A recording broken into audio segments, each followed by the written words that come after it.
तर नमस्कार माझ्या बंधूंनो आणि त्यांच्या भगिनींनो, स्वागत आहे तुमचं माझ्या चॅनलवर. तर आज आपण शिकणार आहोत इतिहासमधला एक टॉपिक, ते म्हणजे भारतीय राष्ट्रीय काँग्रेस, आणि एकदम शॉर्टमध्ये. तर आता पहा, मी तुम्हाला शिकवतो त्याचे उद्दिष्ट काय होते, त्यांचे ठराव काय होते, त्याचा पहिला अध्यक्ष काय, महत्वाचे 5 अधिवेशन कोणते, ते सगळं तुम्हाला सांगतो. तर हे पहा, इंडियन नॅशनल काँग्रेस याची स्थापना कधी झाली? 1885 मध्ये स्थापना झाली. आणि स्थापना करणारे कोण होतं?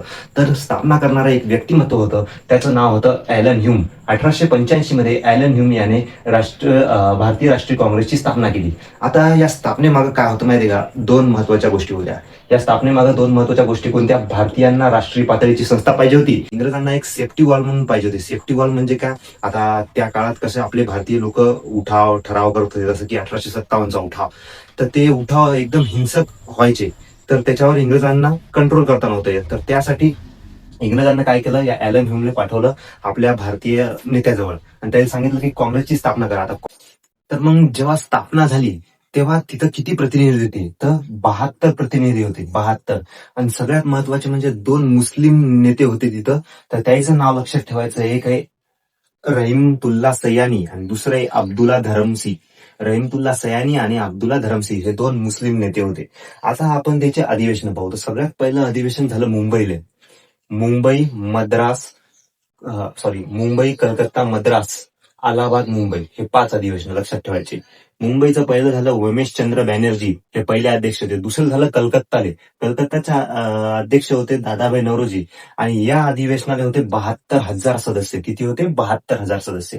तिसरं झालं मद्रास, बद्रुद्दीन तय्यबजी, पहिले मुस्लिम अध्यक्ष. त्याच्यानंतर चौथं अलाहाबादला झालं, इथं होतं जॉर्ज युल. आणि 5वं झालं मुंबईला विल्यम वेडरबर्ग. तर हे 5 महत्वाचे अधिवेशन लक्षात ठेवायचे. जर अधिवेशनावर तुम्हाला व्हिडिओ पाहिजे असेल एकदम डिटेलमध्ये, तर कमेंट करा. आता पाहू उद्दिष्ट काय होते. उद्दिष्ट 3 उद्दिष्ट मांडले होते काँग्रेसनं. 3 उद्दिष्ट कोणते बा? देश बंधुत्वाची भावना वाढीस लावणे, एकात्मता निर्माण करणे, आणि सामाजिक समस्यावर शांततापूर्ण मार्ग काढणे. शांततापूर्ण म्हणजे एकदम अहिंसेच्या मार्गावर. आता ठराव पाहू आपण. तर 9 ठराव मांडले होते. किती मांडले होते? 9 ठराव. 3 उद्दिष्ट आणि 9 ठराव. तर आता पहिला ठराव, ब्रह्मदेश नावाचा देश होता. ब्रह्मदेश खालसा न करणे. त्याच्यानंतर ICS नावाची एक परीक्षा होत जाय. समजा आता जी कलेक्टरची होते ना UPSC द्वारे, तशी ICS नावाची परीक्षा होत जाय. त्याचं वय 18 वरून 23 करणं, आणि इंग्लंड प्रमाणे ती परीक्षा भारतात पण घेते. आता 18 वर्ष म्हणल्यावर इंग्लंडला जाणं लय कठीण होतं एकदम लहान वर्षाच्या पोराला. तर त्याचं वय 18 वरून 23 करणं. नंबर 3 होतं मिठावर सगळ्यात जास्त कर लादण्यात येत होता, तर मिठावर कर रद्द करणे.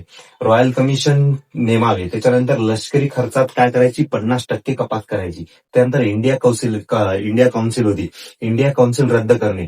त्याच्यानंतर न्यायमंडळ आणि कार्यकारी मंडळ वेगवेगळे करणे. त्यानंतर 8वं होतं तांत्रिक शिक्षणाचा प्रसार करणे, आणि 9वं होतं केंद्रीय कायदे मंडळात लोकप्रतिनिधीची संख्या वाढवणे. तर हे 9 ठराव होते. तर तुम्हाला समजलं का राष्ट्रीय काँग्रेस? तर तुम्हाला याच्यावर डिटेल व्हिडिओ पाहिजे असेल तर कमेंट करा, आणि हा व्हिडिओ कसा वाटला कमेंटमध्ये सांगा.